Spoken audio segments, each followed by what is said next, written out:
The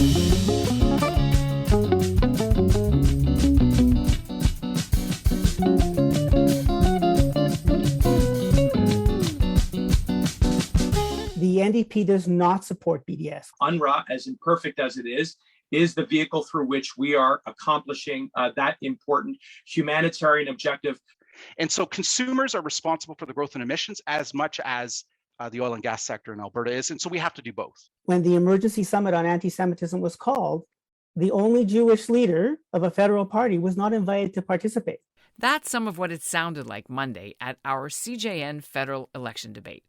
We hosted it together with CIJA, the Center for Israel and Jewish Affairs, and it was an honor to be one of the two moderators alongside my colleague Avi Feingold. He hosts the CJN's Bonjour Chai podcast. Now, you can watch the full 90-minute debate on the CJN's YouTube channel, and it's also up on our Facebook page. Now, for our podcast, it's a lot shorter, so we'll do a short version. First of all, this is what it looked like. All the major political parties were invited to send a candidate to participate in the debate. The People's Party was not invited as we followed the Federal Election Debate Commission's guidelines. The Bloc Québécois didn't respond by deadline. So our three live debaters were, in alphabetical order, Dr. Hal Berman for the New Democrats. He's the son of a Holocaust survivor. He's a palliative care doctor, and this is his third attempt to win a federal seat. He's running in a suburban Toronto riding called Willowdale, where about 60% of the residents are Jewish. The Liberals sent the Honourable Marco Mendicino. He's a cabinet minister in the Trudeau government. He represents Eglinton Lawrence, that's a riding in Toronto, with a very sizable Jewish population, about 22%. He's been holding the Immigration, Refugee, and Citizenship portfolio, and Mendicino is the son of Italian immigrants.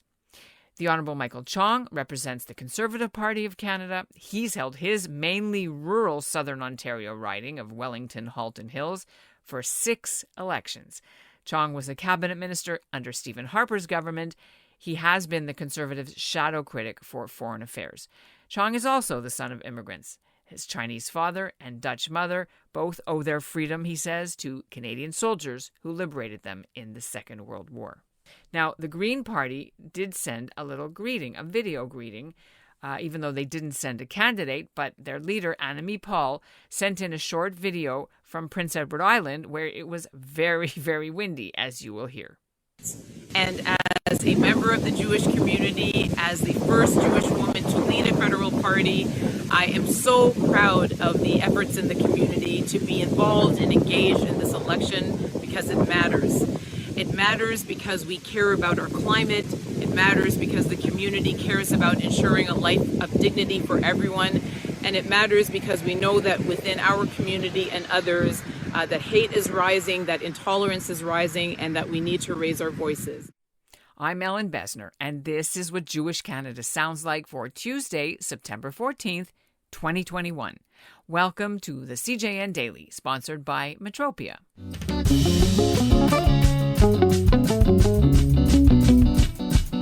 So a little bit of some behind-the-scenes intel here for you, in case you want to know how we put the debate questions together.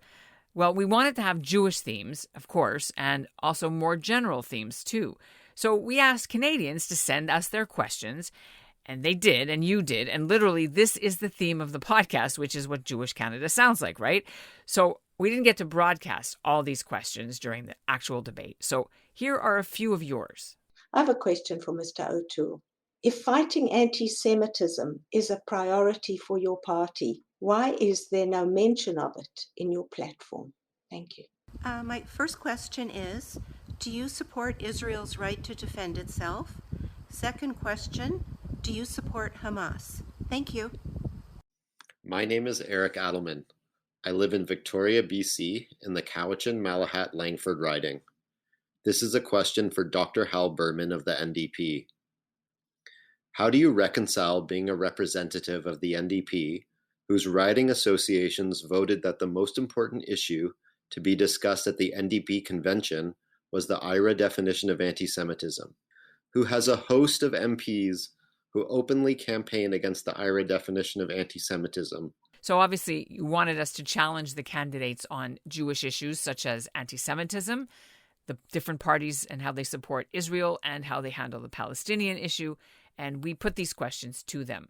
So here are some of their answers. We'll have Dr. Berman first, then Mr. Chong, and finally Mr. Mendicino from the Liberals. So I think it's really important to be clear and accurate. There is no resolution, and the NDP does not support BDS. We do not think that it is appropriate. There has been no resolution. I'm sorry, that is not correct, and we reported on it. Yeah, there was I know. Passed. If you'll allow me to finish, because this is probably more than just a soundbite.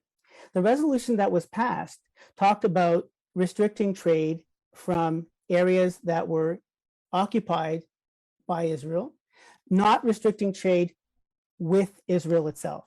And the BDS movement is actively trying to restrict all trade, all intellectual cooperation with Israel itself, and we do not support that. We don't think it's the right thing to do. And there are some people in every party who probably do support BDS. However, in each party, decisions are made. Ours are made democratically, and we do not support BDS. So how do I reconcile? Do you personally support BDS? Pardon me? Do you personally support BDS? No, I do not support BDS. Jagmeet Singh does not support BDS. All right, Mr. Chong, what will happen to all the commitments that were made in this summer to Canada's Jewish community with the Anti-Semitism Summit, July 21st? If your party gets elected, what happens to these commitments? Well, I think standing up to hate and discrimination in all its forms is really important. Let me just say this. I was born to a Chinese father, and I'm a visible minority who grew up in this country and who has the lived experience of being targeted for my race. And I know firsthand what it's like to be subject to that kind of hate and discrimination. We as conservatives believe strongly in standing up against that hate and discrimination. And, look, my father came here in 1952, 4 years after the Chinese Exclusion Act was repealed. And thankfully, we've left that era of our history behind, but there's still more work to do. So we are committed to continuing with programs like the SIP to ensure that they support minority communities and providing them with additional protections against targeted hate and discrimination. We support better resources for law enforcement to enforce the existing laws on the books so that those who would spew this hatred are prosecuted and held accountable. And we're supportive of taking a look at other new measures, new programs based on examples like those used in the United Kingdom, such as the Community Security Trust that's been so helpful in enhancing the cooperation of the community being targeted with law enforcement and with the government to ensure that we can counter some of these threats that we're seeing. I'd like to ask Mr. Mendicino about UNRWA. Why is your government continuing to fund UNRWA instead of finding other ways to help Palestinians? I want to make it clear that we are concerned about the incidents that we've heard. As you just mentioned, Minister Gold has pointed out that on every occasion where there has been a report, that we have made sure that there was greater transparency and accountability on the part of UNRWA. And indeed, we even withheld funding for a period of time until we got concrete assurances that those incidences would be addressed. For example, there were a number of staffers that were dismissed as a result of their misconduct. But we also have to acknowledge that in the current forum, that UNRWA, as imperfect as it is the vehicle through which we are accomplishing that important humanitarian objective, which is to try to foster peace by providing education and health and social services. I'm Jules Schachter in Calgary, Alberta, and this is what Jewish Canada sounds like. Now, we know Jewish Canadians are also concerned about the broader issues, although somebody said that all issues are Jewish issues. However, one of the biggest issues for so many people, especially young people like Hannah Alper, is climate change. Here was the question she sent in. She's an 18-year-old climate activist. Hi, my name is Hannah Alper, and for the first time this year, I voted and it felt awesome. As a youth activist, I've been an advocate for the issues of my generation that I'm passionate about and for the voices of young people, whether they can vote or not. What will you do to advocate for the voices of young people and make our voices heard and take action on the causes that we are passionate about. So here's some of the debate on that issue. And listen especially carefully when Avi challenged the Conservatives on how they balance cutting emissions with supporting oil and gas producers in Alberta. The current government has failed to meet the Copenhagen targets of last year and is not on track to meeting Paris. So we have to start ratcheting down our rhetoric and actually start some tough action, some tough work on this, making ever more higher commitments. 40% reduction, 50% reduction by 2030 isn't going to get us to the target.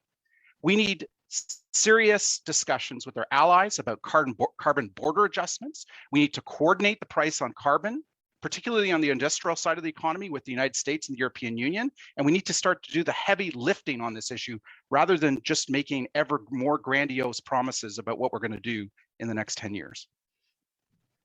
Wouldn't the heavy lifting be related a lot more to the oil in Alberta and the rest of Canada?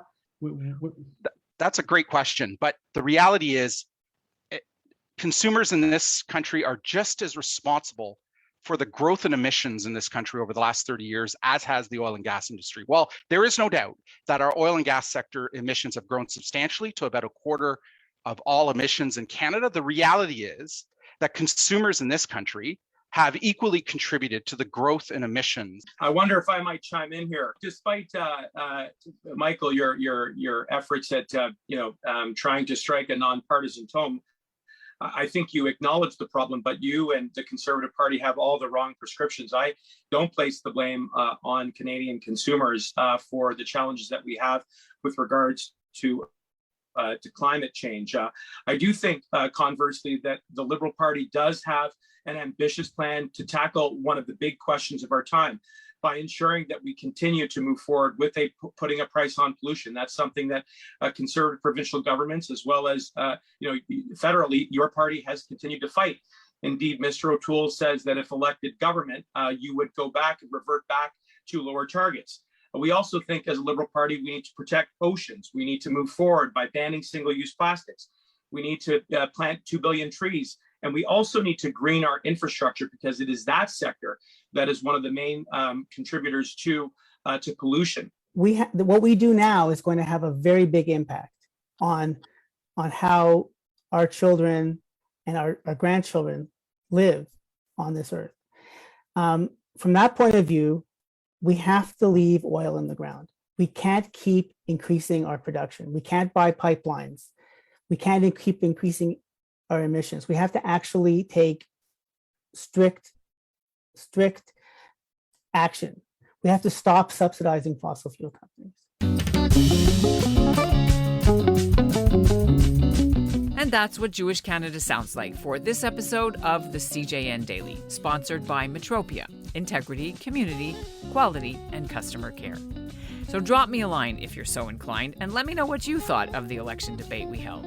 Which candidates impressed you the most, or the least, and what surprised you? One interesting takeaway from Monday's election debate that surprised me was when we polled our viewers, 60% of you said that they'd already voted before Monday. And that didn't even include me and the other 3 post-game analysts who also had voted before the debate, CJN personalities Rivka Campbell and Joshua Lieblein, and CJA's vice president of government relations, David Cooper. So all 4 of us had already also voted before the debate. Here's David Cooper of CJA on why he thinks so many people cast their ballots early. It demonstrates that people have heard the information that we've tried to put out and others have tried to put out about advanced polls because of the Jewish holidays. And people have obviously heard this and it's resonated. I'm not surprised about, change of vote. And I think we're a very literate community and people in the community have already read a lot, heard a lot, watched the debates, the prime ministerial, the leadership candidate debates. So, which were not as good as ours, I have to say, because we let them talk. I'm just saying. A little shout out for civility. I'm still trying to digest the national leader, the English one.